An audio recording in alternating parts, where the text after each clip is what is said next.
The cold billionaire promised not to get involved, but he was won over by her first kiss. She should have known that promises made in anger never last forever. Charlotte Parker adjusted the strap of her worn leather messenger bag as she stepped into the Ocean House's marble foyer.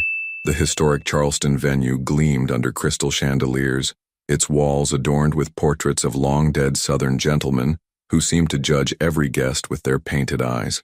At 26, Charlotte felt both out of place and oddly at home. Her grandmother had cleaned floors in houses like this, while she now taught art history at the College of Charleston just blocks away. The faculty mixer buzzed with polite conversation and the gentle clink of champagne glasses. Charlotte smoothed her simple black dress, the same one she'd worn to every formal event for the past 3 years, and made her way toward the appetizer table. She wasn't here to network or impress anyone. Professor Williams had made attendance mandatory, and Charlotte needed this job. "The crab cakes are decent, but avoid the shrimp," a deep voice said beside her. She turned to find a man whose presence seemed to command the entire room without effort. Tall, with dark hair that looked professionally styled even at 8 in the evening, he wore a charcoal suit that probably cost more than her monthly salary. His eyes were the color of storm clouds, gray with hints of something darker underneath. "Thanks for the warning," Charlotte replied, selecting a small plate. "Though I'm mostly here for the free food, so I'll take my chances." A smile flickered across his face, genuine and brief. "Honest. I like that.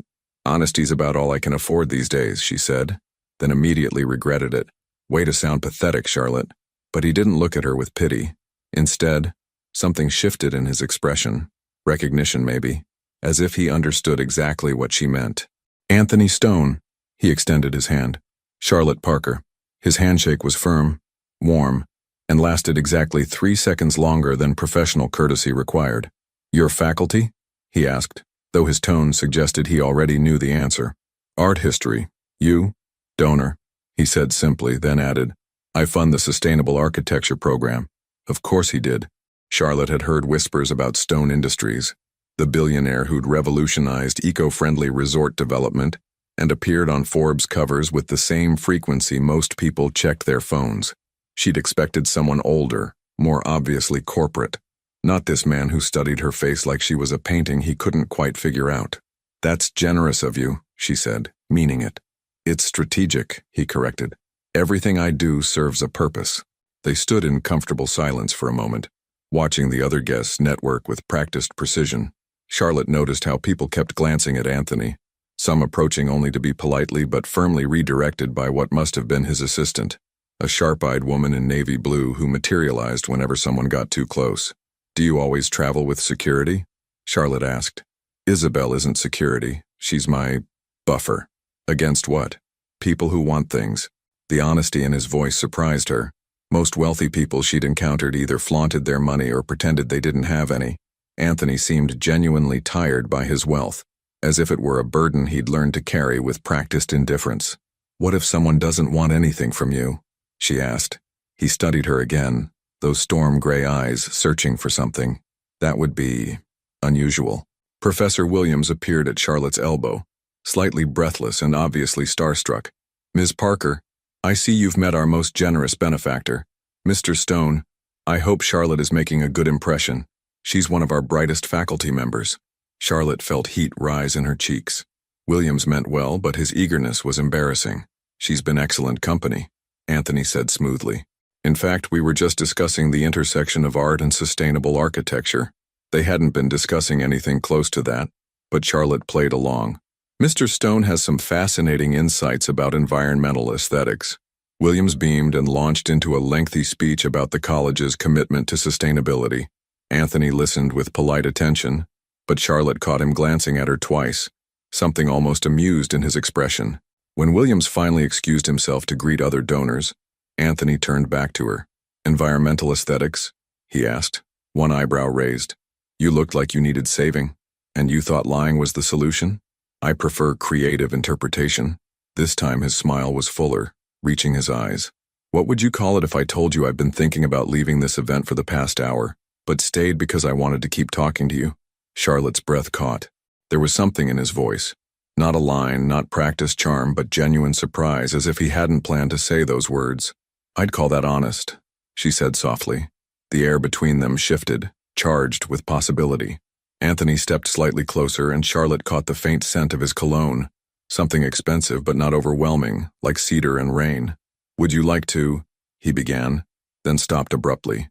His expression changed, walls slamming back into place so quickly it was almost physical. He stepped back, his professional mask sliding over his features like armor. "I should let you get back to your evening," he said, his voice suddenly formal. "Did I say something wrong?" "No." He looked at her for a long moment, something almost regretful in his eyes. "You said everything right. That's the problem." Before she could ask what he meant, he was walking away, Isabel falling into step beside him like a well-trained shadow. At the doorway he paused and looked back. "Ms. Parker," he called across the room, his voice carrying clearly over the conversation. Every head turned. "I promised myself a long time ago that I wouldn't get involved with anyone. That promise has served me well." The entire room fell silent. Charlotte felt dozens of eyes on her, but she could only see Anthony's face, the conflict written in every line. "Good to know where you stand," she replied, surprised by how steady her voice sounded. He nodded once, sharp and final.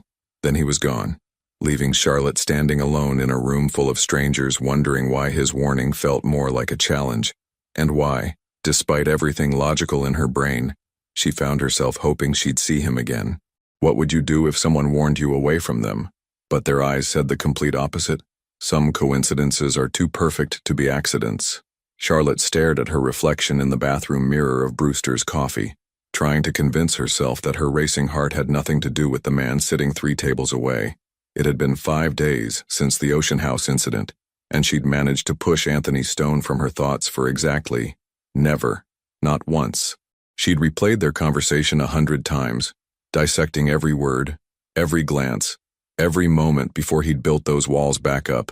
The way he'd said her name across that crowded room still sent shivers down her spine, even if it had been a warning disguised as a public declaration. "Get it together, Charlotte," she whispered to her reflection. He made himself perfectly clear.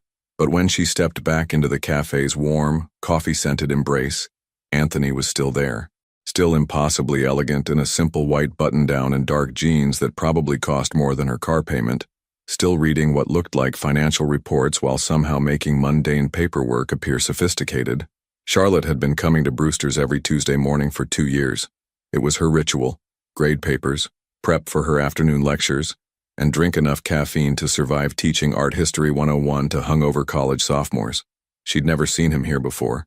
She settled back at her corner table, laptop open, trying to focus on her notes about Renaissance painting techniques, but her eyes kept drifting to him, the way he held his coffee cup like he was savoring the warmth, the slight furrow in his brow as he concentrated on his work. 20 minutes passed, then 30. Charlotte had read the same paragraph about Caravaggio's use of chiaroscuro 6 times when a shadow fell across her table. "Ms. Parker." She looked up to find Anthony standing beside her chair, coffee cup in hand, expression unreadable. Up close she could see the faint lines around his eyes, signs of someone who carried more weight than years should account for. "Mr. Stone." She kept her voice steady, professional. "Fancy seeing you here." "I could say the same." He gestured to the empty chair across from her. "May I?" Every rational part of her brain screamed no.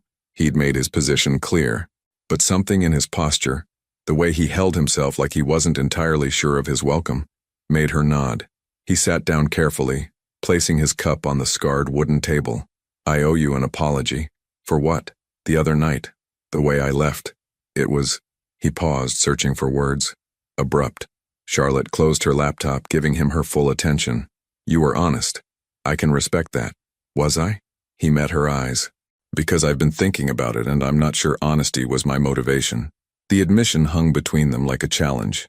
Charlotte felt that familiar flutter in her chest, the one that had nothing to do with caffeine. "What was your motivation then?" Anthony was quiet for a long moment, watching the steam rise from his coffee. When he spoke, his voice was softer than she'd heard it before. "Fear, maybe." The word seemed to surprise him as much as it surprised her. Anthony Stone didn't look like a man who admitted to fear easily. "Of what?" she asked gently. "Of wanting something I promised myself I couldn't have." The honesty in his voice was raw, unguarded. Charlotte felt something shift inside her chest, like a door opening that she hadn't realized was closed. "That sounds lonely," she said. "It's safe. Same thing. Sometimes." He looked at her sharply, as if she'd touched something he kept hidden. You speak from experience. Don't we all? Anthony smiled then, small but genuine.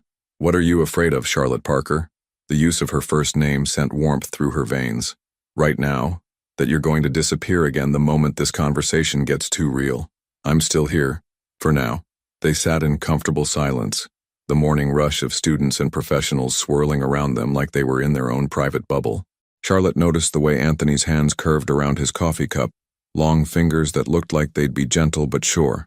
She noticed the small scar on his left temple, barely visible unless the light hit it just right. She noticed how he seemed to relax incrementally, as if her presence was slowly dissolving some invisible tension he carried. What are you working on? He asked, nodding toward her laptop. Lecture prep. I'm teaching a course on art as social commentary. Today's topic is how artists use light and shadow to reveal hidden truths. Appropriate. Why? We all have shadows we're trying to hide from the light. Charlotte studied his face, seeing something flicker in his expression. Pain, maybe, or regret. What are you hiding from? The usual things. Past mistakes, future possibilities, the present moment. And yet here you are, in the present moment, talking to someone you promised yourself you wouldn't get involved with. Anthony's laugh was low and rueful. You're dangerous, you know that? How so? You make me want to break promises I made for good reasons. Before Charlotte could respond, his phone buzzed against the table. She saw Isabel's name on the screen, and Anthony's expression immediately shifted back to business mode. I have to go, he said, already standing. Board meeting in 20 minutes. Of course you do. He paused, something uncertain in his face. Charlotte, it's okay, she said, though it wasn't entirely true. I understand. But as he reached for his jacket, he turned back to her. What time do you usually come here? Tuesdays, around 9:30. Good to know. He walked toward the door, then stopped and looked back. For what it's worth, that promise I made. It's getting harder to remember why it was so important. And then he was gone, leaving Charlotte staring at the door with her heart pounding and a dangerous hope blooming in her chest. Because if Anthony Stone was having trouble remembering his reasons for staying away, maybe she wasn't the only one whose carefully constructed walls were starting to crumble. Sometimes the universe has a sense of humor about second chances. Charlotte had always loved Saturday afternoons on Rainbow Row. The famous stretch of pastel-colored Georgian houses stood like painted sentinels against Charleston's azure sky, each one a different shade of hope: soft pink, butter yellow, seafoam green, powder blue. Tourists snapped endless photos, but Charlotte preferred to walk slowly, letting the beauty sink in rather than capture it. Today she carried a worn canvas bag filled with art supplies and a thermos of sweet tea. Her plan was simple: find a quiet spot overlooking the Cooper River, sketch the historic houses from a new angle, and try not to think about storm-gray eyes and promises that seemed increasingly fragile. She'd made it exactly 3 blocks when she saw him. Anthony stood in front of the yellow house, number 107, staring up at its shuttered windows with an expression she couldn't quite read. He wore dark sunglasses and a simple navy polo that made his shoulders look broader, more human somehow. Less billionaire, more man taking a solitary walk on a beautiful afternoon. Charlotte's steps slowed. She could turn around, take a different route, pretend she hadn't seen him. It would be the smart thing to do, the safe thing. Instead, she found herself walking toward him. Admiring the architecture? She asked softly. Anthony turned, and even behind his sunglasses, she could see his surprise. Charlotte, guilty as charged, she gestured to her art supplies. I could ask what brings you to Rainbow Row on a Saturday afternoon, but I'm guessing it's not tourist photography. He almost smiled. No, not exactly. They stood side by side, looking up at the yellow house. Charlotte noticed the way Anthony's jaw tensed slightly, as if he were wrestling with something internal. I used to live here, he said quietly. The admission was unexpected, vulnerable in a way that made Charlotte's chest tighten. Here? In this house? 3rd-floor apartment.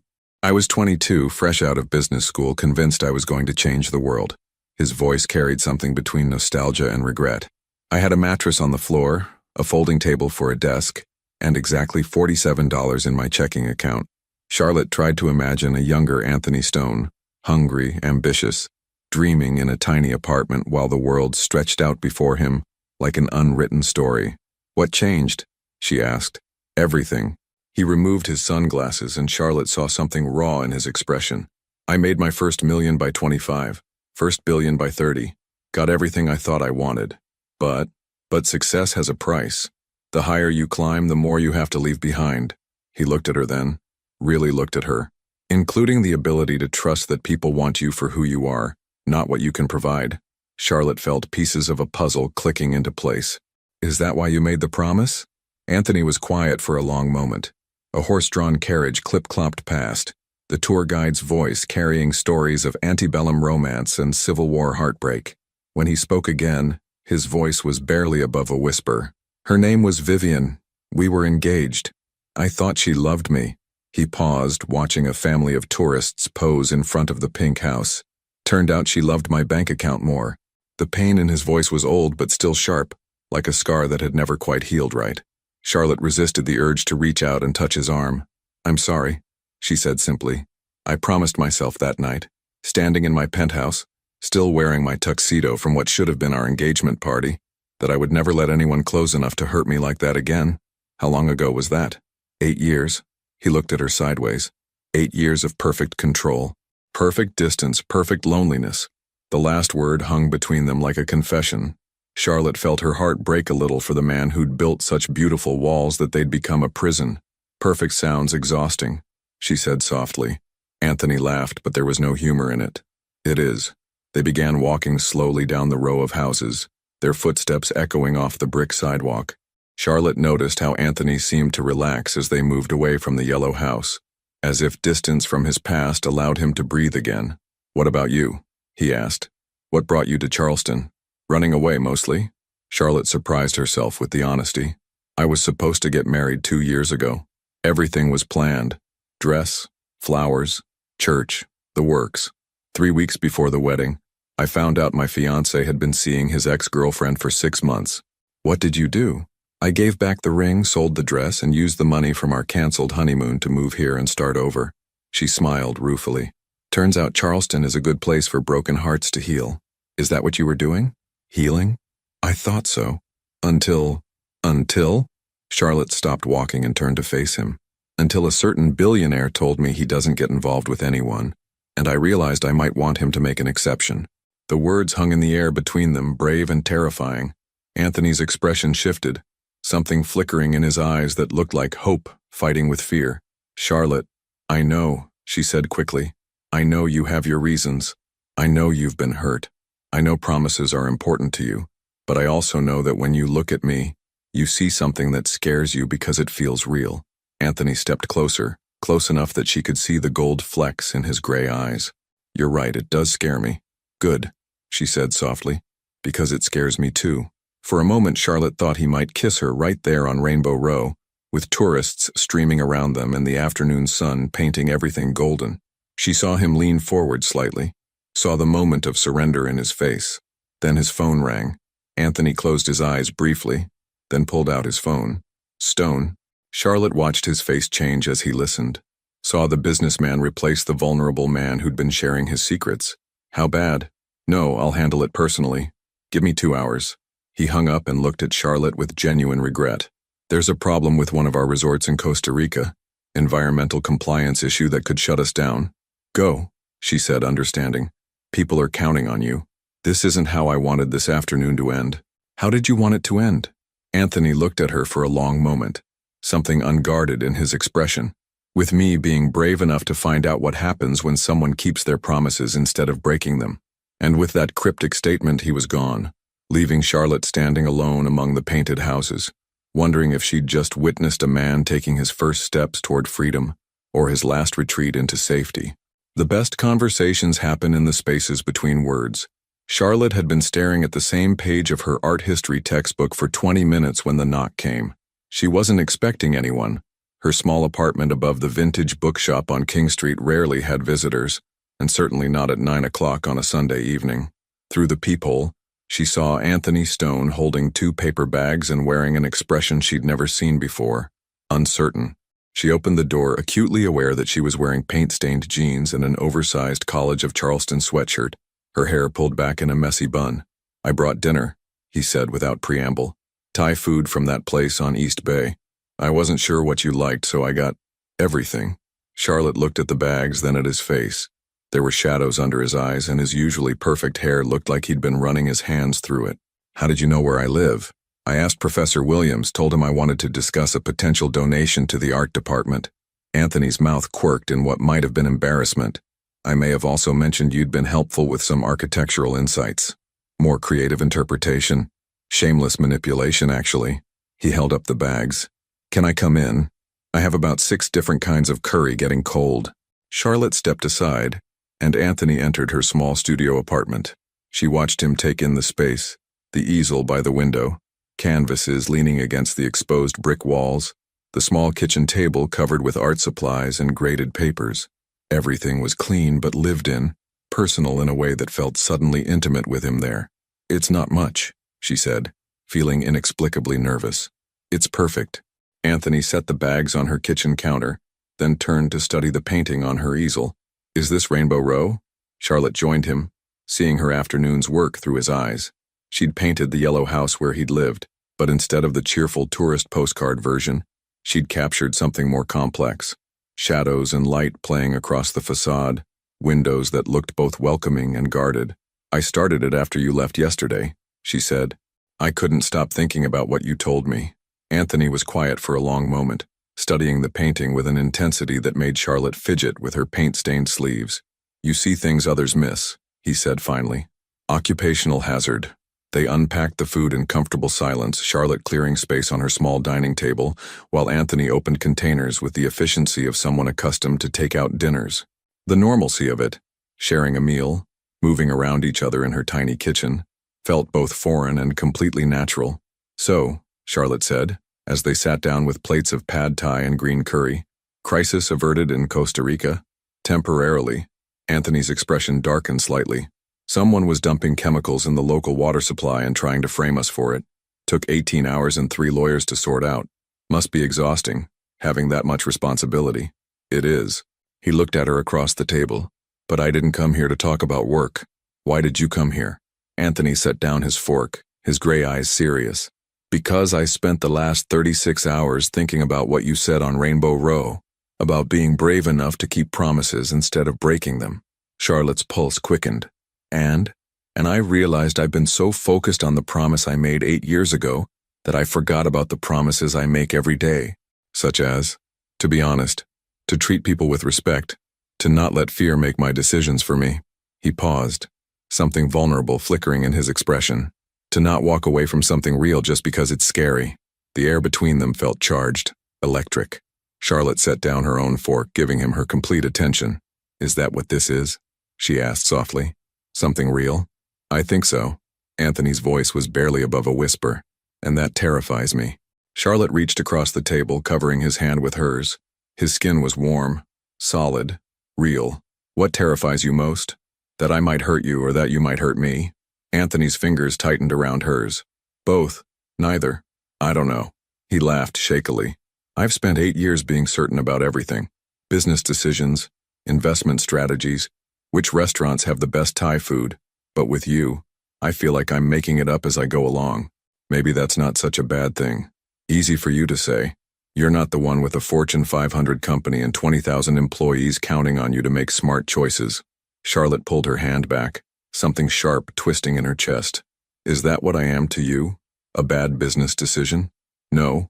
Anthony's response was immediate, emphatic. "You're the opposite of everything I thought I wanted, which is exactly why I can't stop thinking about you." "Explain that." Anthony pushed back from the table, running his hands through his hair as he began to pace her small living area. "I thought I wanted someone who fit into my world perfectly, someone who understood the demands of my schedule, who wouldn't ask for more than I could give." He stopped pacing and looked at her. "But you make me want to change my world instead of finding someone to fit into it." Charlotte's breath caught. "Anthony, when I'm with you, I remember who I used to be. The kid who lived in that yellow apartment and thought $47 was enough to change the world." He sat back down, leaning forward intently. "You make me want to be him again. What if you can't be both? The man you were and the man you've become. What if I can?" They stared at each other across the small table, the remains of their dinner growing cold between them. Charlotte felt like they were standing on the edge of something vast and uncertain, both afraid to take the leap and afraid not to. "I need to tell you something." Anthony said finally. Charlotte's stomach clenched. Okay, I have a daughter. The words hit Charlotte like a physical blow. Of all the complications she'd imagined, this wasn't one of them. A daughter, she repeated carefully. Her name is Luna. She's 6 years old, and she lives with her mother in Seattle. Anthony's voice was steady, but Charlotte could see the tension in his shoulders. We weren't together long. It was right after Vivian, a rebound relationship that became something more complicated than either of us expected. Charlotte felt the world shift slightly on its axis. Does she know who you are? Luna? Yes, I see her once a month, sometimes more. Her mother, Diane, and I, we're friends now, co-parents. It took time, but we figured out how to make it work. And you didn't think to mention this before because, Anthony winced, because most women hear I have a 6-year-old daughter and run, because it complicates everything, because I was being a coward. Charlotte was quiet for a long moment, processing. Anthony had a child, a little girl who probably looked like him, who maybe had his eyes or his stubborn chin. It changed everything and nothing at the same time. What's she like? Charlotte asked finally. Anthony's entire demeanor softened. She's fearless, curious about everything. She wants to be a marine biologist and an astronaut and a professional soccer player, all at the same time. He smiled, genuine and warm. She asks about 1,000,000 questions a day and gives the best hugs in the world. The love in his voice was unmistakable, and something tight in Charlotte's chest began to loosen. She sounds wonderful. She is. Anthony looked at her carefully. Does this change things for you? Charlotte considered the question seriously. Did it change things? Yes. Did it change how she felt about him? She wasn't sure yet. It makes you more real, she said finally. More human. Someone who's responsible for another person's happiness. That's not a flaw, Anthony, that's beautiful. Relief flooded his features. I was afraid that I'd run? Charlotte smiled. I'm still here, aren't I? Anthony reached across the table again, taking her hand. For now, she agreed. But Anthony, next time you have something important to tell me, don't wait until we're having Thai food in my apartment. Noted. He brought her hand to his lips, pressing a soft kiss to her knuckles. Any other ground rules I should know about? Charlotte felt heat spread from where his lips touched her skin. Just one. Stop assuming I'm going to run just because things get complicated. And if they get very complicated, then we'll figure it out together. The promise hung between them, fragile and fierce. Anthony looked at her like she was something miraculous, something he couldn't quite believe was real. I should go, he said, but he didn't move to release her hand. You should, she agreed, but she didn't pull away. Instead, they sat there in her small apartment, hands clasped across a table covered with the remains of their dinner, both knowing that something fundamental had shifted between them. And for the first time in 8 years, Anthony Stone looked like a man who was ready to take a leap of faith. Sometimes the most important meetings happen by accident. Charlotte hadn't planned to spend her Wednesday afternoon reorganizing the travel section of Magnolia Pages, but Mrs. Henderson had thrown out her back again, and someone needed to handle the book delivery. Besides, working in the dusty quiet of the old bookstore helped her think, and she had plenty to think about. It had been 3 days since Anthony's revelation about Luna, 3 days of text messages that felt like careful steps around something fragile. He was in meetings all day, she was teaching, but somehow they'd managed to maintain a conversation that felt both casual and loaded with unspoken possibilities. Anthony, 2:47 p.m. Luna called last night, asked if I knew any mermaids. Charlotte, 2:52 p.m. Obviously a very important question. What did you tell her? Anthony, 2:53 p.m. That I'd keep an eye out. She's very serious about these things. Charlotte, 2:55 p.m. Smart girl. Mermaids require proper research. Anthony, 2:56 p.m. Speaking of research, what are you doing Friday night? Charlotte had stared at that message for 10 minutes before responding with something non-committal about grading papers. Not because she didn't want to see him, but because the intensity of what was building between them both thrilled and terrified her. Now, surrounded by stacks of guidebooks and travel memoirs, she found herself thinking about fathers and daughters, about the kind of man who worried about mermaid logistics and flew across the country monthly to hug a 6-year-old. The bell above the shop door chimed, and Charlotte looked up from where she was kneeling beside a box of new releases. We're technically closed, she began, then stopped. A woman stood in the doorway, elegant and poised in the way that suggested excellent breeding and expensive everything. She was probably in her early 30s, with honey blonde hair that fell in perfect waves and the kind of bone structure that belonged on magazine covers. Everything about her screamed old money and careful cultivation. "I'm sorry to bother you," the woman said, her voice carrying a slight southern accent that sounded cultivated rather than natural. "I'm looking for someone who might be able to help me find Anthony Stone." Charlotte's blood turned to ice water. "I'm sorry? Anthony Stone. I heard he might be spending time in this area." The woman's smile was polite, but her blue eyes were calculating. "I'm an old friend." Every instinct Charlotte possessed screamed danger. This wasn't coincidence. This was deliberate, calculated, and somehow connected to the careful peace she and Anthony had been building. "I'm afraid I can't help you," Charlotte said, rising to her feet and brushing dust off her jeans. "This is a bookstore, not an information service."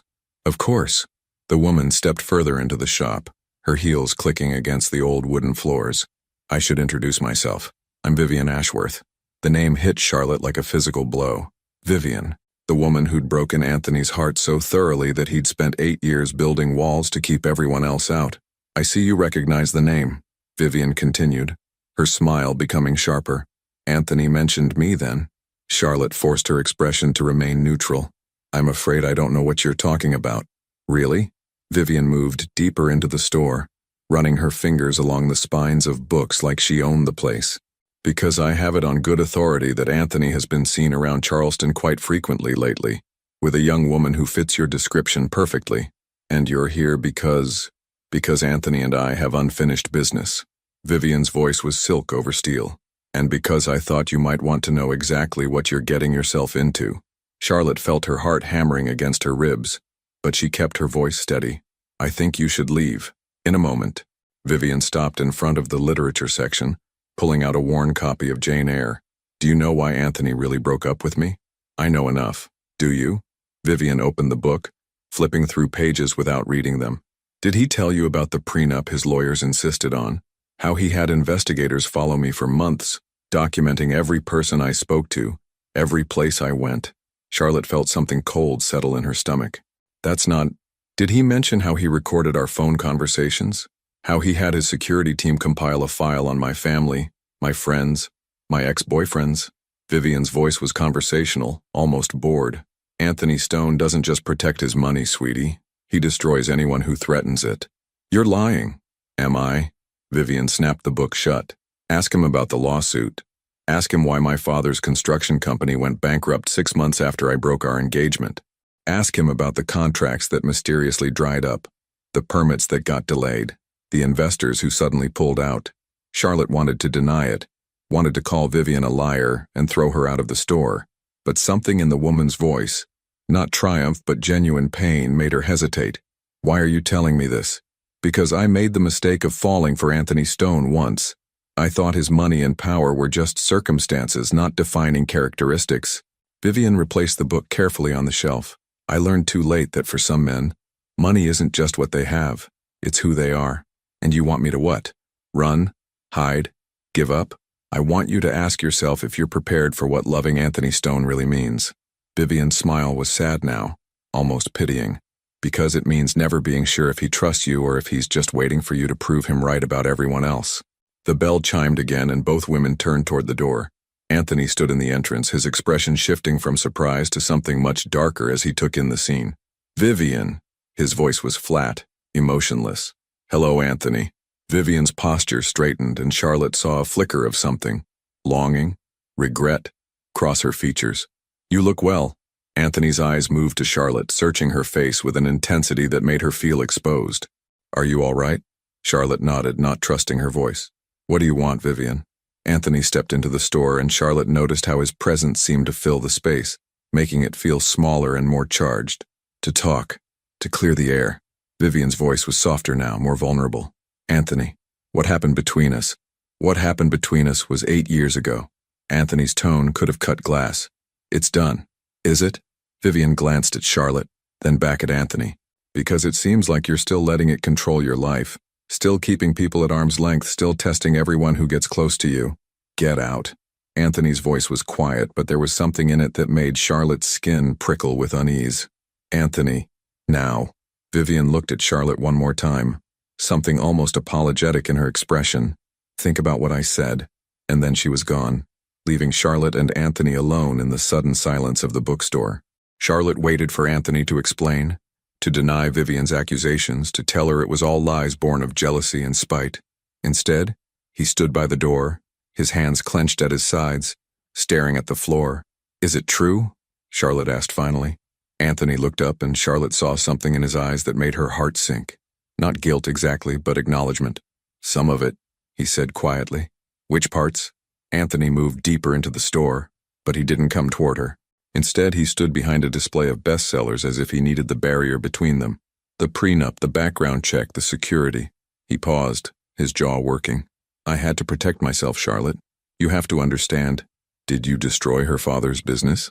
The silence stretched between them like a chasm. "I didn't set out to," Anthony said finally. "But when someone tries to extort $50 million from you, you defend yourself with everything you have." Charlotte felt the world tilt sideways. "Extort?" She didn't mention that part, did she? Anthony's laugh was bitter. About how she and her father tried to blackmail me with fabricated evidence of insider trading? About how they thought they could threaten me into paying them to disappear quietly? Is that true? Every word. Anthony looked at her with something desperate in his eyes. But Charlotte, the way I handled it, the way I used my resources to bury them, that's true too. Charlotte sank onto a nearby chair, her legs suddenly unsteady. "So you both lied. You both hurt each other." "Yes. And now she's here, trying to warn me away from you." "Yes." Charlotte looked at Anthony, really looked at him. She saw the man who'd shared Thai food in her apartment, who talked about his daughter with such obvious love, who'd been brave enough to share his fears and vulnerabilities. But she also saw something else now. The billionaire who'd learned to protect himself with weapons that could destroy lives. "What happens now?" she asked. Anthony moved closer, hope and fear warring in his expression. "That depends on you, on me, on whether you think people can change, on whether you believe someone can learn from their worst mistakes." He stopped just out of reach, his hands hanging at his sides. "On whether you think I'm worth the risk." Charlotte stared at him, her heart breaking for both of them, for Anthony, who'd learned to trust money more than people, and for herself, who'd thought love might be simpler the second time around. "I need time to think," she said finally. Anthony nodded, something dying in his eyes. "I understand." He turned to leave, then paused at the door. "Charlotte, whatever you decide, Vivian was right about one thing. Loving me isn't easy. It never has been." And then he was gone, leaving Charlotte alone among the books, wondering if some stories were too complicated to have happy endings. The hardest decisions are made in the quiet moments between heartbeats. Charlotte hadn't slept in 3 days. She'd tried everything. Chamomile tea, meditation apps, counting sheep. But every time she closed her eyes, she saw Anthony's face in the bookstore, the way he'd looked when he admitted to destroying Vivian's family, the desperate hope in his voice when he'd asked if she thought people could change. Now, sitting in Brewster's Coffee at their usual table on a gray Tuesday morning, she stared at her untouched latte and tried to make sense of the war raging in her heart. Her phone buzzed. Another text from Anthony. "Anthony, 8:47 a.m. I know you need space. Just wanted you to know I'm thinking about you." She'd received similar messages each morning since the bookstore confrontation. Nothing pushy, nothing demanding, just gentle reminders that he was still there, still hoping. It made everything harder somehow. "You look like death warmed over." Charlotte looked up to find her friend Jasmine sliding into the opposite chair, her nurse scrubs wrinkled from a long night shift at MUSC. They'd met during Charlotte's first week in Charleston, bonding over terrible coffee in the hospital cafeteria, while Jasmine stitched up Charlotte's hand after a particularly aggressive encounter with a canvas frame.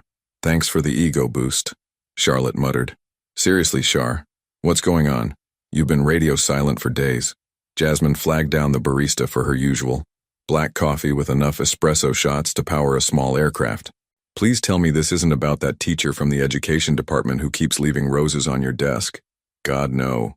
Trevor is sweet, but he's about as exciting as watching paint dry." "Then what?" Charlotte hesitated. She'd told Jasmine about Anthony in vague terms. Mysterious man, complicated situation, but she'd never revealed who he actually was. Something about protecting his privacy, about keeping their fragile connection separate from the outside world. "Remember the guy I mentioned? The one who's complicated, billionaire mysterious guy?" Charlotte's head snapped up. "How did you—" Please, I've seen you together. Jasmine's expression was knowing. That day at the farmer's market, you were practically glowing and he was looking at you like you hung the moon. Plus, I may have Googled him after I saw you two talking at the hospital fundraiser. You were at the fundraiser? Working it. Anyway, Anthony Stone. Impressive resume, tragic backstory, and apparently the ability to make my cynical friend believe in love again. Jasmine leaned forward. So what happened? Charlotte found herself spilling everything. The promise. The coffee meetings. Rainbow Row. The Thai food dinner. Luna. And finally, Vivian's explosive visit to the bookstore. Jasmine listened without interruption, her expression shifting from curiosity to concern, to something that looked like professional assessment. So let me get this straight, Jasmine said when Charlotte finished. His ex-fiancée who tried to blackmail him showed up to warn you that he's dangerous because he fought back. It's more complicated than that. Is it? Because from where I'm sitting, it sounds like a woman who got caught trying to steal $50 million is now trying to sabotage his happiness out of spite. Charlotte blinked. You think I should forgive him? I think you should ask yourself what you're really afraid of. Jasmine's voice was gentle but direct. Because this isn't about what he did 8 years ago to someone who was trying to destroy him.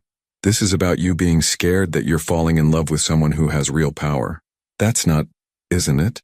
Jasmine reached across the table and covered Charlotte's hand. Honey, you've been playing it safe for 2 years. Nice job, nice apartment, nice safe distance from anything that might hurt you. And then this man walks into your life and makes you feel things you thought you'd locked away. Charlotte pulled her hand free, wrapping it around her cold coffee cup. What if he hurts me? What if you hurt him? The question caught Charlotte off guard. What do you mean? You're not the only one taking a risk here. From what you've told me, this guy has spent 8 years avoiding exactly this situation. He's told you about his daughter, his past, his fears. He's been more honest with you than he's probably been with anyone in almost a decade. Jasmine's voice was matter-of-fact. And now you're punishing him for that honesty. I'm not punishing him. I'm protecting myself. Same thing sometimes. The cafe door chimed and both women looked up instinctively. Charlotte's heart stopped. Anthony stood in the doorway, looking like he hadn't slept either. His usually perfect hair was disheveled, his shirt wrinkled, and there were shadows under his eyes that spoke of long nights and difficult decisions. Their eyes met across the crowded cafe, and Charlotte saw something in his expression that made her chest tighten. Resolution, like a man who'd made up his mind about something important. He walked over to their table, his steps careful and deliberate. Charlotte, he said softly, then nodded to Jasmine. I'm sorry to interrupt. Anthony, this is my friend Jasmine. Jasmine, Anthony. Jasmine stood and extended her hand. The infamous Anthony Stone. I've heard a lot about you. Anthony shook her hand, a rueful smile crossing his face. All bad, I'm sure. Actually, mostly good. With some concerning details that we were just discussing. Jasmine looked between them, then grabbed her coffee. I think this is my cue to leave. Charlotte, call me later. She squeezed Charlotte's shoulder as she passed, whispering, Don't let fear make this decision for you. Anthony waited until Jasmine was gone before taking her seat. He didn't sit back casually like he had before. Instead, he perched on the edge of the chair like he might need to leave quickly. I've been thinking, he said without preamble, about what you said, about needing time. Charlotte's throat felt tight. And I realize I've been asking you to take all the risks while I hide behind my fears. Anthony's hands were clasped tightly on the table. So I wanted to tell you something I've never told anyone. Charlotte waited, her heart hammering. The day Vivian left after I found out about the blackmail attempt, I didn't just promise myself I wouldn't get involved with anyone again. Anthony's voice was quiet, steady. I promised myself I wouldn't let anyone matter enough to hurt me. And for 8 years I kept that promise perfectly. Anthony, let me finish, please. He looked at her with those storm-gray eyes. The night we had dinner at your apartment, when I told you about Luna, I realized something. You already mattered. More than I'd let anyone matter in almost a decade. And that terrified me. Charlotte felt tears prick at her eyes. It terrified me too. I know. But here's what I figured out during these 3 days of not talking to you. Of wondering if I'd lost you before I'd even really found you. Anthony leaned forward slightly. I'd rather be terrified with you than safe without you. The words hung between them like a bridge. Fragile but real. What are you saying? Charlotte whispered. I'm saying I love you. The admission was quiet, certain. I love how you see beauty in broken things. I love how you make me want to be the man I was before I learned to protect myself. I love that you're brave enough to call me on my mistakes and strong enough to make me want to be better." Charlotte's tears spilled over. "Anthony, I'm saying that if you'll have me, all of me, including the parts that are still learning how to trust, I want to try, really try. No walls, no careful distance, no promises designed to keep us apart." Anthony reached into his jacket and pulled out a small velvet box. Charlotte's breath caught. "This isn't what you think," he said quickly, seeing her expression. "It's not an engagement ring. It's a promise ring. A promise that I won't run, that I won't let fear make my decisions, that I'll choose you every day even when it's scary." He opened the box to reveal a simple silver band, set with a small, perfect diamond. Nothing flashy, nothing ostentatious, just beautiful in its simplicity. "Charlotte Parker," Anthony said, his voice steady despite the vulnerability in his eyes. "Will you take a chance on loving someone who's still learning how to be loved?" Charlotte looked at the ring, then at Anthony's face, then at the ring again. She thought about Jasmine's words about fear and safety and the difference between protecting yourself and hiding from life. She thought about the man who'd shared Thai food in her kitchen, who'd told her about his daughter with such obvious love, who'd admitted his mistakes instead of defending them. She thought about the woman in the bookstore, bitter and beautiful, and still carrying 8-year-old wounds. She thought about choosing fear or choosing love, and then she held out her hand. "Yes," she said simply. Anthony's smile was like sunrise after the longest night. He slipped the ring onto her finger with hands that shook slightly, then brought her hand to his lips. "I love you too," Charlotte whispered, "even though you're absolutely terrifying. Especially because I'm terrifying. Especially because you make me brave enough to be terrified." Anthony stood and pulled her into his arms right there in the middle of Brewster's Coffee, with the morning rush swirling around them and their usual table bearing witness to their leap of faith. And when he kissed her, soft and sure and full of promise, Charlotte finally understood the difference between a love that asked you to be smaller and a love that challenged you to grow. This was the kind of love worth taking risks for. The most honest opinions come from those too young to lie. Charlotte had been nervous about many things in her life: job interviews, first dates, meeting parents, but nothing had prepared her for the butterflies currently staging a full-scale revolt in her stomach as she waited in the Charleston Airport arrival lounge. In 10 minutes she would meet Luna Stone.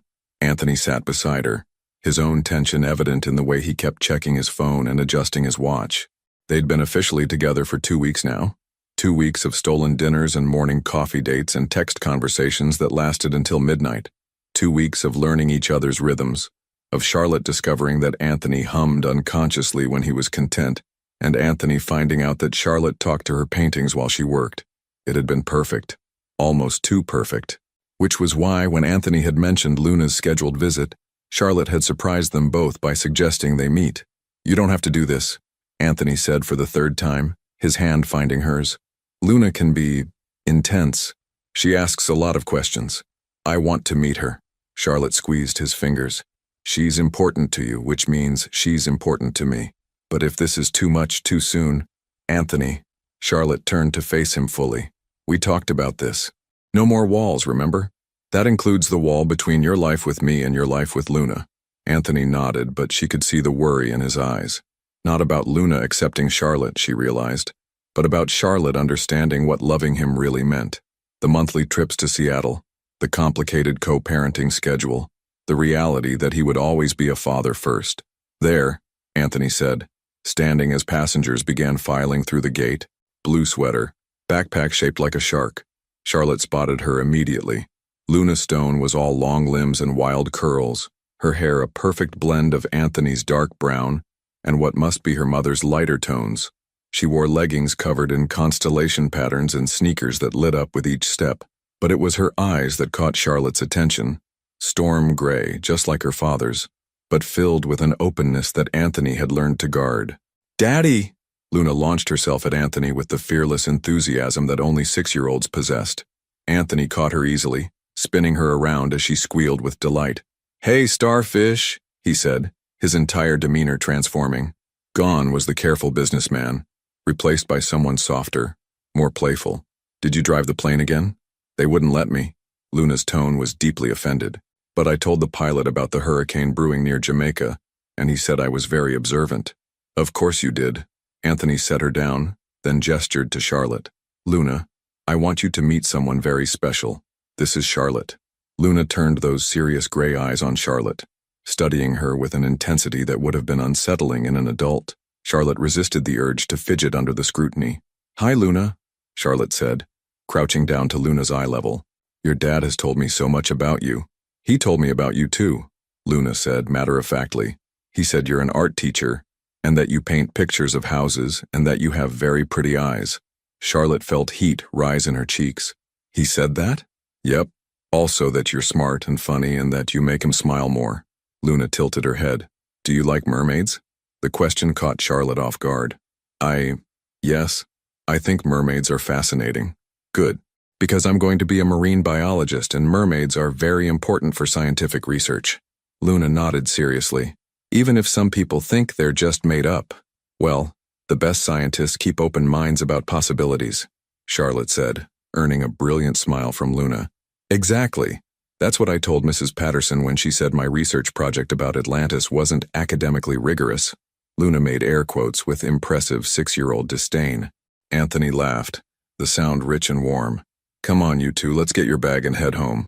As they walked through the airport, Luna chattering nonstop about her flight, her school project on bioluminescent fish, and her mother's new boyfriend. He's okay, but he doesn't know anything about ocean currents. Charlotte found herself relaxing. Whatever she'd been expecting, it wasn't this articulate, curious little girl who seemed to view the world as one giant, fascinating puzzle. Charlotte, Luna said as they waited for her suitcase, can I ask you something? Of course. Are you going to marry my daddy? The question hit the baggage claim area like a small bomb. Anthony went rigid beside her, and Charlotte felt every other passenger suddenly find their shoes very interesting. Luna, Anthony said carefully, that's not really. It's okay, Charlotte interrupted, looking down at Luna's expectant face. That's a very important question and you deserve an honest answer. Luna nodded solemnly. I don't know, Charlotte said simply. Your dad and I care about each other very much, but we're still getting to know each other. Marriage is a very big decision that grown-ups need to think about carefully. But you might? Charlotte glanced at Anthony, seeing something vulnerable and hopeful in his expression. Someday, maybe, if we both decide it's what we want. Luna considered this with the seriousness of a Supreme Court justice. Okay, but if you do marry him, can I help plan the wedding? Because I have some very good ideas about underwater themes. Deal, Charlotte said, unable to suppress her smile. The rest of the afternoon passed in a whirlwind of Luna-directed activities. They went to the South Carolina Aquarium, where Luna demonstrated an encyclopedic knowledge of marine life and convinced a patient docent to let her touch a stingray 3 separate times. They walked through the historic market, where Luna insisted on buying Charlotte a pair of sweetgrass earrings, because they looked like ocean waves. They ended up at Waterfront Park, watching the sunset paint the Cooper River in shades of gold and pink. This is where you and Daddy had your first real talk, isn't it? Luna asked, swinging between Charlotte and Anthony as they walked along the pier. Charlotte and Anthony exchanged glances. How did you know that? Daddy gets a funny look on his face when he talks about walking by the water with you, like he's remembering something important. Luna grinned up at her father. Plus, he's not very good at keeping secrets. I'm standing right here, Anthony protested. I know. That's why I'm being honest. Luna stopped swinging and turned to Charlotte. Can I tell you something private? Sure. Luna motioned for Charlotte to lean down, then whispered conspiratorially, Daddy talks about you a lot when we have our video calls. Like, a lot. And he smiles when he does it, which is new. Luna, Anthony said, his cheeks slightly pink. What? It's true. And Charlotte should know that you're happy because of her. Luna bounced on her toes. That's important information. As they headed back toward Anthony's car, Luna slipped her hand into Charlotte's with the casual trust that only children possessed. Charlotte? Yeah? I like you. You're not trying to be my mom, and you listen when I talk about fish and you don't think my questions are weird. Charlotte felt her throat tighten with unexpected emotion. I like you too, Luna. Very much. Good. Because if Daddy's going to have a girlfriend, she should be someone I actually want to hang out with. That evening, after Luna had fallen asleep on the couch during a nature documentary about coral reefs, Anthony carried her to the guest room while Charlotte cleaned up the remnants of their pizza dinner. How do you think that went? Anthony asked when he returned, his voice carefully neutral. Charlotte looked at him. This powerful man who'd built an empire, who commanded boardrooms and negotiated million-dollar deals, asking for reassurance about whether a 6-year-old approved of his girlfriend. "I think," Charlotte said, moving into his arms, "that your daughter is extraordinary. She likes you. I like her too. She's brilliant and funny and completely fearless." Charlotte smiled up at him. "I can see so much of you in her. She's better than me, braver, kinder, more trusting." Anthony's voice was soft. "Sometimes I worry that my baggage, my issues will somehow hurt her." "Anthony, look at me." Charlotte cupped his face in her hands. "That little girl is confident, curious, and secure in your love. Whatever mistakes you think you've made, whatever walls you've built, you've never let them touch her. I never want her to see the worst parts of me.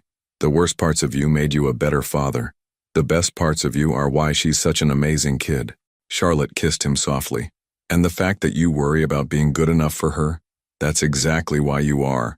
Anthony held her close, his face buried in her hair. "I love you," he whispered. "I love you too, both of you."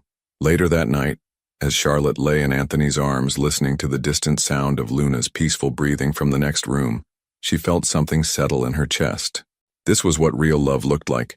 Not just the passion between two people, but the careful tending of a family, the gentle inclusion of a child's needs and dreams into the bigger picture. It was messy and complicated and absolutely perfect. But as she drifted off to sleep, Charlotte couldn't shake the feeling that their happiness was too fragile, too new, that somewhere out there, the world was preparing to test whether their love was strong enough to survive whatever came next. The call that changes everything always comes when you least expect it. Charlotte was in the middle of explaining chiaroscuro technique to her Thursday morning art history class when her phone buzzed against her desk. She glanced at it instinctively, Anthony's name on the screen, then looked back at her students, who were dutifully taking notes about Caravaggio's revolutionary use of light and shadow. The phone buzzed again, then again. Anthony never called during her teaching hours. He knew her schedule by heart now, respected the boundaries of her professional life with the same precision he applied to his own business dealings. For him to call repeatedly during class meant something was wrong. "I want you to spend the next 10 minutes examining the painting on page 127, Charlotte told her students, already reaching for her phone. "Note how the artist uses dramatic lighting to create emotional impact. I'll be right back." She stepped into the hallway and answered on the 5th ring. "Anthony, what's—" "Charlotte." His voice was tight, controlled in a way that made her stomach drop. "I need you to listen carefully. Are you somewhere private?" "I'm in the hallway outside my classroom. Anthony, you're scaring me.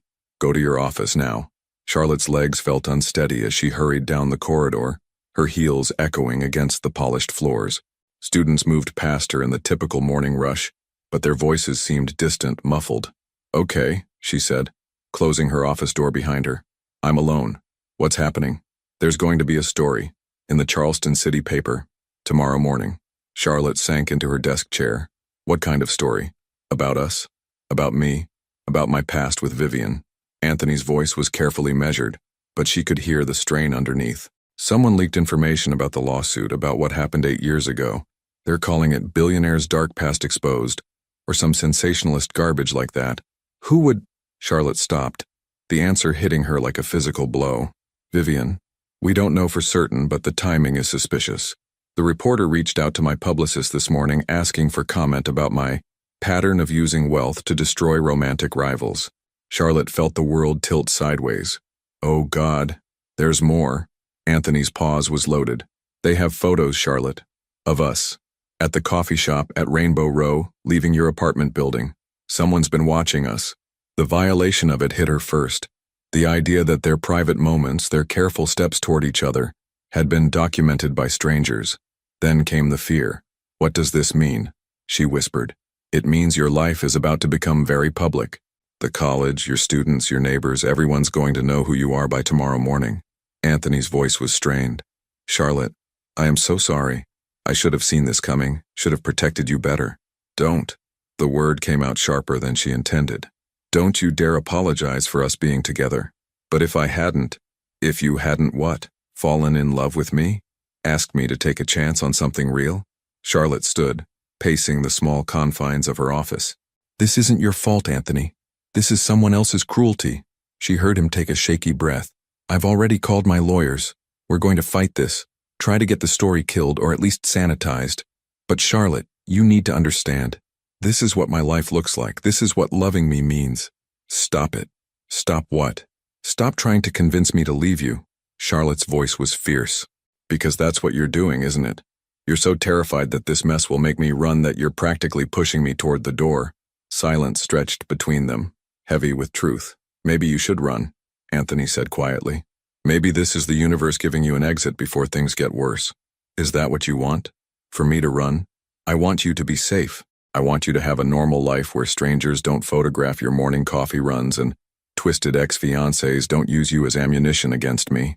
Charlotte closed her eyes, feeling the weight of the decision settling on her shoulders. This was it, the moment when she had to choose between the safe, quiet life she'd built in Charleston and the complicated, messy, beautiful reality of loving Anthony Stone. Too bad, she said finally. What? Too bad that's not what I want. Charlotte opened her eyes, her voice growing stronger. I want you, Anthony. I want coffee dates and Luna's science projects and fighting with you about who controls the TV remote. I want the whole complicated mess of your life, even when it includes vindictive ex-fiancés and paparazzi. Charlotte, I'm not done. She was pacing again, her mind clear for the first time since his call. You know what I figured out while you were having your little panic attack? This isn't about protecting me. This is about you being afraid that when the world sees who you really are, I'll decide you're not worth it. Another silence. Longer this time. Maybe, Anthony admitted. Well, here's the thing about that fear, Charlotte said softly. I already know who you really are. I know about Vivian, about the lawsuit, about the ways you've learned to protect yourself. I also know about the man who brings his daughter shark-shaped backpacks and who remembered how I like my coffee after one conversation. Those aren't the same person. Yes, they are. They're all you, Anthony. The good and the bad and everything in between. Charlotte sat back down, her voice gentle but unwavering. And I love all of it. She heard something that might have been a sob, quickly muffled. I don't deserve you, he said. Lucky for you, love isn't about deserving. It's about choosing. And I choose you. Every day, through every storm, through every stupid newspaper story and every photograph taken without permission. Even if this gets worse, even if they dig into your past, your family, your students' parents start asking questions. Charlotte thought about her quiet life, about the safety she'd built after her own heartbreak. Then she thought about Anthony's smile, about Luna's infectious curiosity, about the way her heart felt full in a way she'd never imagined possible. Especially then, she said, because that's when you'll need me most. Anthony was quiet for so long that Charlotte wondered if the call had dropped. When he spoke again, his voice was rough with emotion. I love you, more than I thought I was capable of loving anyone. I love you too. So stop trying to save me from myself and start figuring out how we handle this together. Together. Together. That's what people do when they love each other, Anthony. They face the storms as a team. Charlotte heard voices in the background, someone calling Anthony's name urgently. I have to go, he said. My lawyers are here and we need to strategize. But Charlotte? Yeah? Thank you. For staying. For fighting. For being braver than I am. We're going to be okay, Charlotte said with a certainty that surprised her. Whatever happens tomorrow, whatever they write about us, we're going to be okay. After she hung up, Charlotte sat in her quiet office and thought about the choice she'd just made. In a few hours, her private life would become public property. By tomorrow morning, she'd probably be fielding calls from reporters and deflecting stares from colleagues. It should have terrified her. Instead, she felt oddly calm. Because for the first time in 2 years, she wasn't running from something. She was running toward it. She picked up her phone and typed a quick text.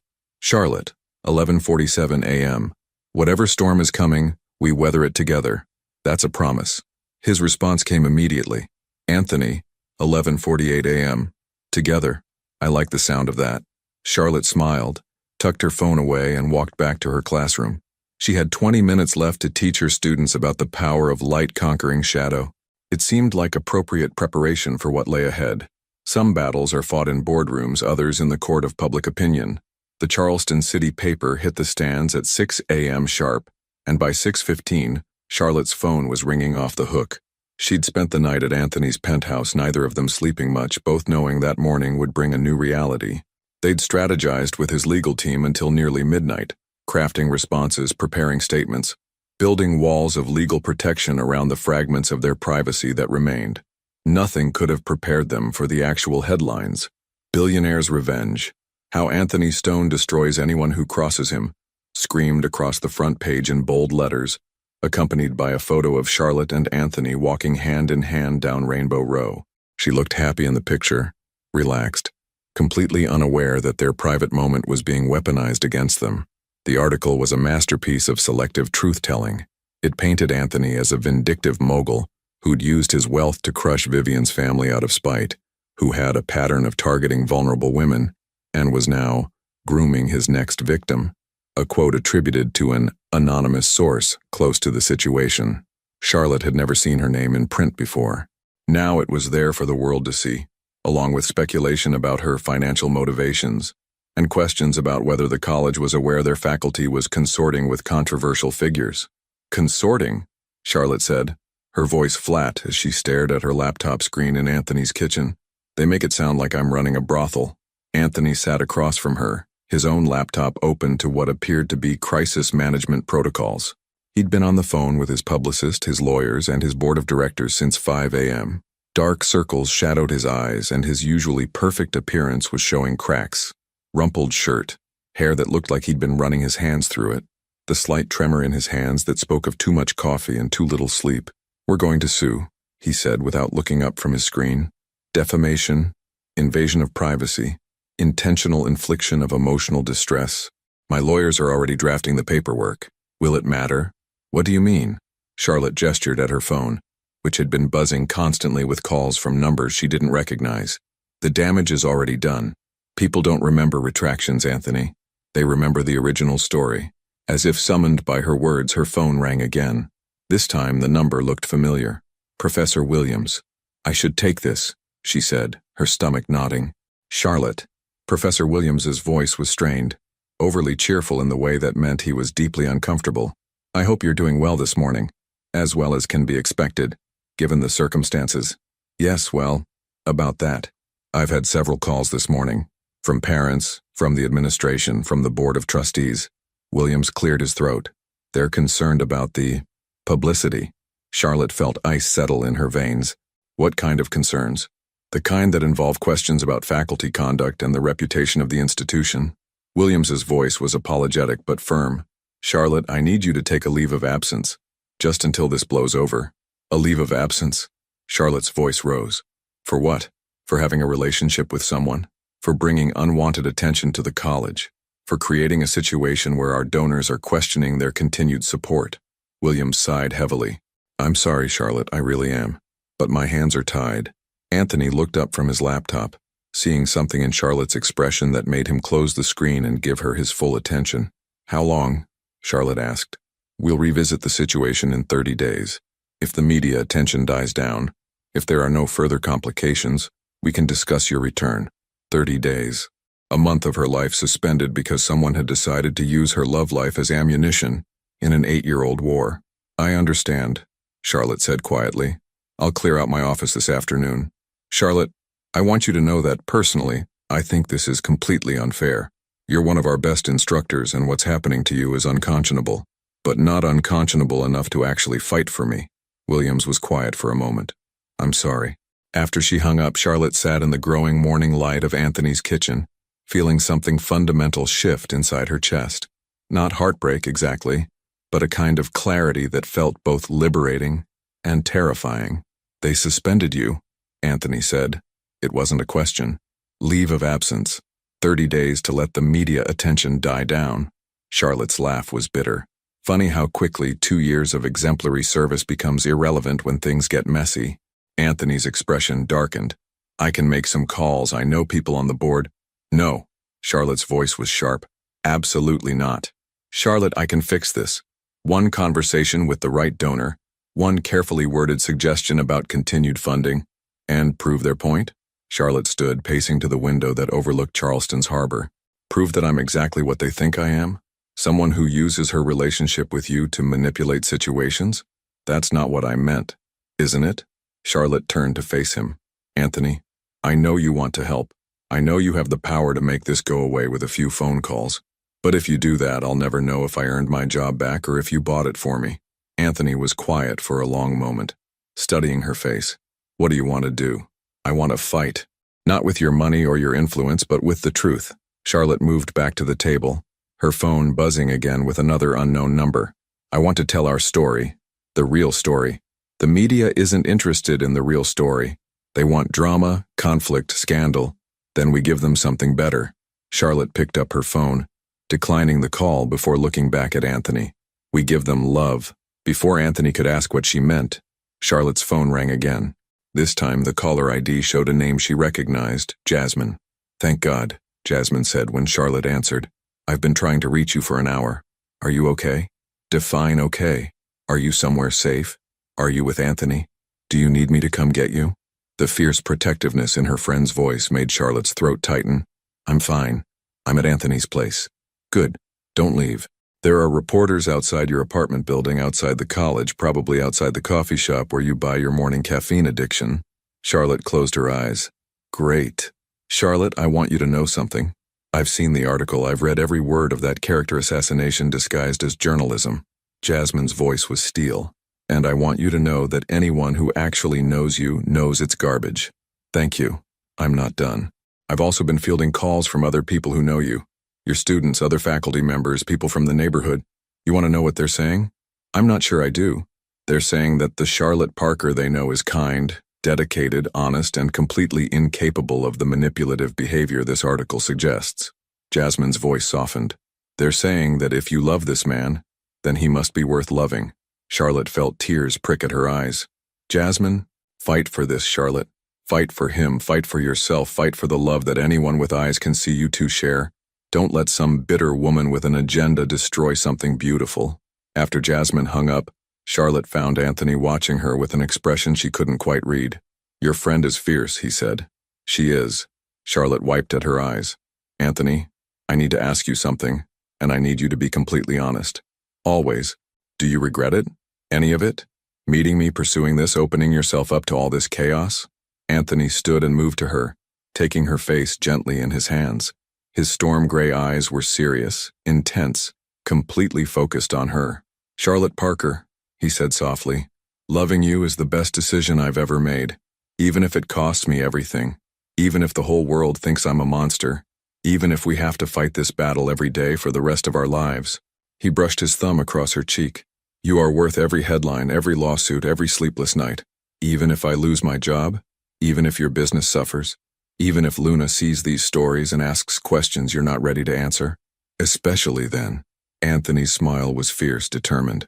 Because that's when we'll prove that what we have is stronger than what they're trying to destroy. Charlotte felt something settle in her chest, solid and unshakable. Then let's prove it. What do you have in mind?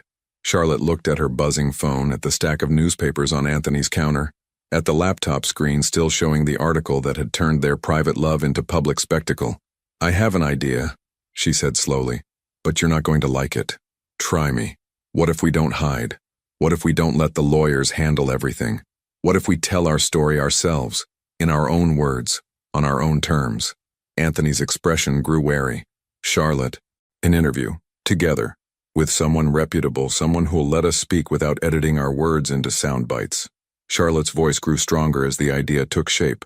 We tell them about how we met, about why we fell in love, about the real story behind the headlines. That's incredibly risky. So is hiding. So is letting other people define who we are.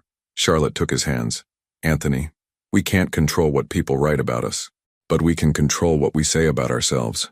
Anthony was quiet for a long moment, and Charlotte could practically see him weighing risks, calculating potential damage, running through worst-case scenarios.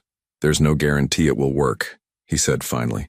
There's no guarantee hiding will work either. It could make things worse, or it could make them better. Anthony looked at her, really looked at her, and Charlotte saw the moment when calculation gave way to faith. When do we start? He asked. The most powerful weapon against lies is a truth spoken without fear. The CBS Charleston studio felt smaller than Charlotte had expected. All warm lighting and comfortable chairs designed to make guests forget they were about to bare their souls to a television audience. She sat beside Anthony on a cream-colored sofa, their hands clasped tightly together, while makeup artists made final adjustments and sound technicians clipped tiny microphones to their clothes. It had been 5 days since the newspaper story broke. 5 days of media frenzy, of Charlotte's phone ringing constantly, of photographers camping outside Anthony's building and her apartment, 5 days of Anthony's lawyers working around the clock while Charlotte fielded calls from reporters, former students, and strangers who somehow had her number. But it had also been 5 days of something else. Unity. Charlotte and Anthony moving through the chaos as a team, making decisions together, protecting each other with a fierce determination that had surprised them both. "You ready for this?" Anthony asked quietly, his thumb tracing circles on the back of her hand. Charlotte looked at him, really looked at him. The past week had taken its toll.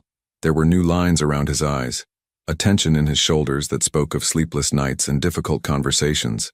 But there was something else too, a kind of peace that hadn't been there before, as if facing his worst fears publicly had somehow freed him from them. "Ready," she said, and meant it. Amanda Peterson, the veteran journalist who'd agreed to conduct the interview, settled into her chair across from them. She was in her 50s, with kind eyes and a reputation for fairness that had made her CBS's go-to person for sensitive stories. "We're live in 30 seconds, the floor director announced. Amanda looked at them with professional sympathy. "Remember, this is your chance to tell your story. Take your time, be honest, and don't worry about the cameras. Just talk to me." The red light came on. "Good evening, I'm Amanda Peterson, and tonight we're joined by Charleston businessman Anthony Stone and College of Charleston professor Charlotte Parker, who have found themselves at the center of a media storm that's raised questions about love, money, and the power of the past to shape our present." Amanda turned to them with the practiced ease of someone who'd conducted thousands of interviews. "Mr. Stone, Ms. Parker, thank you for joining us tonight. Thank you for having us," Anthony said, his voice steady. "Let's start at the beginning. How did you two meet?" Charlotte glanced at Anthony, then back at Amanda. "At a faculty fundraiser. Anthony was a donor. I was required faculty attendance." She smiled slightly. "He warned me off the shrimp and gave you some advice about yourself," Anthony added, looking at Charlotte. "I told her I'd promised myself not to get involved with anyone. I thought I was being honest. Turned out I was just being scared." Amanda leaned forward slightly. "Scared of what?" Anthony was quiet for a moment, and Charlotte could see him choosing his words carefully. 8 years ago, I was engaged to a woman named Vivian Ashworth. I thought she loved me. I found out she was working with her father to blackmail me for $50 million. That must have been devastating. It was. But not just because of the betrayal, because it made me question everything I thought I knew about love, about trust, about my own judgment. Anthony's hand tightened on Charlotte's. "I promised myself I'd never put myself in that position again."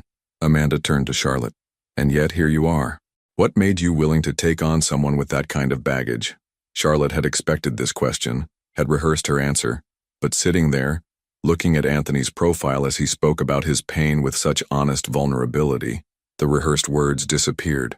"Because I saw who he really was," she said simply. Yes, he'd been hurt. Yes, he had walls. But underneath all of that was someone kind, funny, thoughtful. Someone who talked about his daughter with such obvious love that it made my heart ache. Someone who brought me Thai food when I was stressed and remembered how I liked my coffee after one conversation. "You have a daughter, Mr. Stone?" Anthony's entire demeanor softened. "Luna, she's 6. She lives in Seattle with her mother, but she visits regularly." He looked directly into the camera. "She's the best thing I've ever done. How does she feel about your relationship with Ms. Parker?" Anthony smiled, the first genuine smile Charlotte had seen from him all day. "She likes Charlotte very much. She's already planning our underwater-themed wedding." Amanda raised an eyebrow. "Wedding? We're not engaged," Charlotte said quickly, feeling heat rise in her cheeks. "Luna just has very strong opinions about event planning." "But you're serious about each other?" Anthony and Charlotte looked at each other, and Charlotte saw something pass between them, a moment of perfect understanding. "Very serious," Anthony said. Amanda consulted her notes. "Let's talk about the allegations in the Charleston City paper. Ms. Parker, the article suggests you're a gold digger, someone who targeted Mr. Stone for his money. How do you respond to that?" Charlotte felt anger flare in her chest, but she kept her voice level. "I'd respond by pointing out that I didn't know who Anthony was when we met. I knew he was a donor to the college, but I had no idea about his wealth or his business. I was more interested in whether he was going to monopolize the good appetizers. And when you did find out, it made things more complicated, not more attractive. Dating someone with that much money, that much public attention, that much baggage from past relationships, it's not exactly easy." Amanda turned back to Anthony. The article also paints you as vindictive, someone who uses his wealth to destroy people who cross him. What's your response to that characterization? Anthony's jaw tightened slightly. I've made mistakes. When I was younger, when I was hurt and angry, I used the tools at my disposal to protect myself. Some of those tools were excessive. You're referring to your response to the blackmail attempt? I'm referring to the fact that when someone threatened me, I didn't just defend myself. I obliterated them. Vivian's father's business, their family's reputation, their financial stability. I went scorched earth. Anthony's voice was steady, but Charlotte could see the cost of the admission. I tell myself it was justified because they tried to extort me. But the truth is I was angry and I had the power to make them pay for that anger. Do you regret it? Anthony considered the question seriously. I regret the person I was capable of being. I regret that my response to betrayal was destruction rather than justice. I regret that I let one woman's greed turn me into someone I didn't recognize. Amanda leaned back slightly. And now? Have you changed? Anthony looked at Charlotte, something soft and vulnerable in his expression. Charlotte changed me, not because she tried to, but because loving her made me want to be better, made me want to be the man she sees when she looks at me. Ms. Parker, how do you feel about Mr. Stone's past actions? Charlotte had dreaded this question most of all. How do you defend someone's worst moments without excusing them? How do you love someone completely while acknowledging their flaws? I think people are more than their worst decisions, she said finally. I think pain makes us do things we never thought we were capable of, and I think the measure of a person isn't whether they've made mistakes, but whether they've learned from them. And you believe Mr. Stone has learned? I know he has, because I've seen him with his daughter, with his employees, with me. I've seen him choose kindness over revenge, vulnerability over protection, love over fear. Charlotte's voice grew stronger. The man who destroyed Vivian's family 8 years ago isn't the same man who brings me coffee when I'm grading papers until midnight. Amanda consulted her notes again. There are those who say this relationship is moving very fast. You've been together for less than 2 months. Isn't this kind of intensity a red flag? Charlotte and Anthony exchanged glances, and Charlotte saw him almost smile. When you know, Charlotte said simply. I've been in relationships that dragged on for years because we were too afraid to admit they weren't working. But with Anthony, there was never any question about what this was. Mr. Stone, I spent 8 years convincing myself I didn't need anyone, that love was a liability I couldn't afford. But Charlotte didn't ask me to need her. She just made me want to. Anthony's voice was quiet, certain. Some people take years to fall in love. Some people take minutes. The timeline doesn't determine the depth. Amanda was quiet for a moment, studying them. What do you want people to know about your relationship? Charlotte looked at Anthony, seeing 8 years of pain and protection, 6-year-old Luna with her wild curls and scientific curiosity, Thai food dinners and promise rings, and the choice to fight together instead of hiding apart. I want them to know that love isn't always pretty or convenient or easy to understand from the outside, Charlotte said. But it's worth fighting for, even when the whole world is watching, even when people question your motives, even when the past tries to destroy your future. Mr. Stone? Anthony was quiet for a long moment, and when he spoke, his voice was raw with emotion. I want them to know that Charlotte Parker saved my life, not from danger but from loneliness, not from failure, but from the success that was slowly killing my soul. He turned to look at her fully. I want them to know that she's the bravest person I've ever met, and that loving her has made me braver too. One final question, Amanda said gently. Where do you go from here? Anthony and Charlotte looked at each other, and Charlotte saw their whole future in his eyes. The challenges they'd face, the love they'd build, the family they were already becoming. Forward, Charlotte said simply. Together? Together, Anthony agreed. As the camera stopped rolling and the studio lights dimmed, Charlotte felt something settle in her chest that had nothing to do with vindication or victory. It was simpler than that, and more profound.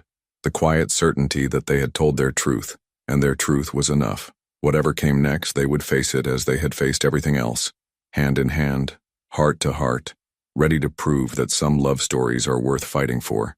6 months later, love doesn't conquer all, but sometimes it conquers enough. The morning sun painted Charlotte's new studio in shades of gold and possibility. She stood before her easel, brush poised over a canvas that captured the view from Anthony's penthouse, Charleston's harbor stretching toward the horizon, sailboats dotting the water like white promises against the blue. 6 months had changed everything, and nothing at all. The interview had aired to a viewership of over 2 million people.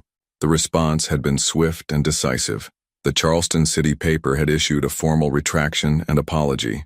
Vivian Ashworth had quietly left Charleston, reportedly moving to Europe, where old scandals held less weight.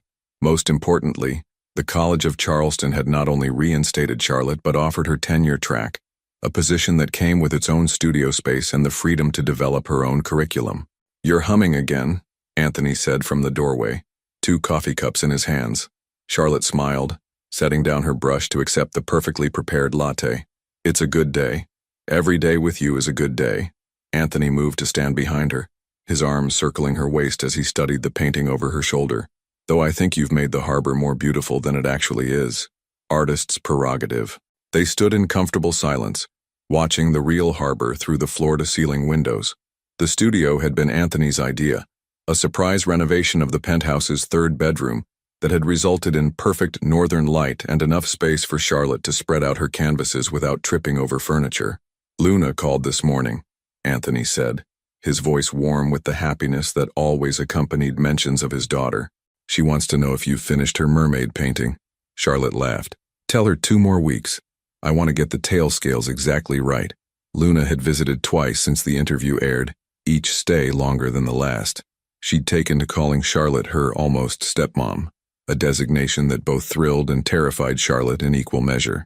But watching Anthony with his daughter, seeing the gentle way he answered her endless questions and the patient way he helped her with her science projects, had only deepened Charlotte's love for him.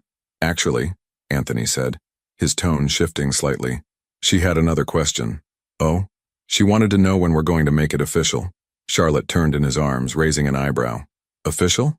Her words, not mine, though. Anthony paused, something uncertain flickering in his expression. She might have a point. Charlotte's heart did something complicated in her chest. They'd talked about the future in broad strokes, shared dreams, shared hopes, but never with the specificity that Luna's 6-year-old logic demanded. "Anthony, I know we said no pressure, no rushing, no letting other people's timelines dictate our choices." Anthony's hands framed her face gently. "But Charlotte, I wake up every morning more certain that I want to spend my life with you. I want Luna to have the stepmother she's already claimed. I want to fight with you about whose turn it is to do the dishes and whether we're putting up Christmas decorations in November." Charlotte felt tears prick at her eyes. "Those are very specific wants. I'm a specific kind of man." Anthony's smile was soft, vulnerable. "Charlotte Parker, will you marry me?" The question hung between them like a prayer, simple and profound. Charlotte looked at this man who'd learned to trust again, who'd fought for their love in the most public way possible, who'd given her space to paint and coffee perfectly prepared, and a future that stretched out like the harbor beyond their windows. "Yes," she said simply. Anthony's smile was radiant, transformative. He kissed her there in the morning light of her studio, surrounded by canvases that captured their life together in oils and watercolors and infinite possibility. When they broke apart, Charlotte realized something had been nagging at her. "Wait," she said. "Where's the ring?" Anthony's expression turned sheepish. "About that," before Charlotte could ask what he meant, a small voice piped up from the hallway. "Surprise!" Luna bounded into the studio wearing a shirt that declared future marine biologist and carrying a small velvet box like it contained the crown jewels. "Luna?" Charlotte stared at the little girl, then at Anthony. "How are you here? Your flight isn't until this afternoon." "Daddy changed it," Luna said matter-of-factly, bouncing on her toes. "We wanted to surprise you, and I wanted to give you this." She held out the ring box with the solemnity of a royal page. Charlotte knelt down to Luna's level, accepting the box with appropriate ceremony. Inside was a ring that took her breath away, not because of its size or cost, but because of its perfection. A simple solitaire setting held a diamond that caught the morning light and threw it back in rainbow fragments. "Luna helped pick it out," Anthony said softly. "She said it needed to sparkle like ocean water." "It's perfect," Charlotte whispered, then looked at Luna. "Thank you for helping Daddy choose something so beautiful." "You're welcome. And now I have a very important question." Luna's expression was serious, businesslike. "Can I be the maid of honor? Because I have a lot of ideas about underwater decorations." Charlotte laughed, pulling Luna into a hug. "I think that can be arranged." "And can we have the wedding at the aquarium? With the shark tank as a backdrop?" "Luna," Anthony said gently. Maybe we should let Charlotte and me plan a few details first. But I already made a list, Luna protested, pulling a folded piece of paper from her pocket. Look, I wrote down everything. Mermaid bridesmaids, dolphin music, and a cake shaped like a coral reef. Charlotte and Anthony exchanged glances over Luna's head, both trying not to laugh. We'll definitely consider all your suggestions, Charlotte said diplomatically. The rest of the morning passed in a blur of phone calls and celebrations. Jasmine screamed so loudly when Charlotte called that Anthony heard her from across the room. Professor Williams sent a formal congratulations card within an hour, along with a note about how pleased the college was to have such a distinguished faculty family. Luna appointed herself wedding coordinator and immediately began sketching dress designs that looked suspiciously like mermaid costumes. As the sun moved higher and the studio filled with the warm chaos of their expanding family, Charlotte found herself thinking about the woman she'd been 6 months ago, careful, guarded, playing it safe in her small apartment above the bookstore. That woman would never have imagined this life, this love that filled up all the empty spaces she'd been protecting. Any regrets? Anthony asked, appearing beside her with Luna's latest wedding plan sketches. Charlotte looked at the drawings, elaborate underwater scenes complete with seahorse flower arrangements, then at Luna, who was now planning their honeymoon to the deepest part of the ocean where the giant squids live, and finally at Anthony, whose eyes held 8 years of healing and a lifetime of love. Only one, she said. Anthony's expression grew concerned. What? I regret that it took us so long to find each other. Anthony's smile was soft, grateful. Worth the wait, though. Definitely worth the wait. Later that evening, after Luna had fallen asleep on the couch during a documentary about bioluminescent fish, Charlotte and Anthony sat on the balcony overlooking the harbor. The engagement ring caught the moonlight on Charlotte's finger, a tangible reminder that some promises were meant to be kept. So, Anthony said, his arm around her shoulders, any thoughts on Luna's wedding plans? I'm particularly fond of the idea of having dolphins as ring bearers. Very practical, much more reliable than flower girls. They sat in comfortable silence, watching the lights of Charleston twinkle below them. Somewhere in the distance, church bells chimed the hour, their sound carrying over the water like a benediction. Anthony? Charlotte said softly. I love you. All of you. Even the parts that are still learning how to be loved. I love you too, he replied, pressing a kiss to the top of her head. Thank you for teaching me that promises aren't meant to protect us from love. They're meant to protect love itself. Charlotte tilted her head to look at him. What do you mean? I mean the promise I made 8 years ago was about keeping people out, but the promise I'm making to you is about keeping love in, about choosing it every day, defending it, nurturing it, making it strong enough to weather whatever storms come our way. That's a much better kind of promise. It's the only kind worth making. As they sat there in the moonlight planning their future and listening to Luna's peaceful breathing from inside, Charlotte thought about the journey that had brought them here. The coffee shop meetings and Rainbow Row revelations, the bookstore confrontation and the media storm, the choice to fight together rather than hide apart. It hadn't been easy. Love, she'd learned, wasn't about finding someone who completed you. It was about finding someone who inspired you to complete yourself. It was about choosing courage over comfort, growth over safety, truth over the easy lies that keep you small. But sitting here with Anthony's arms around her and Luna's future stepmom sketches scattered on the table beside them, Charlotte finally understood what the poets had been trying to say all along.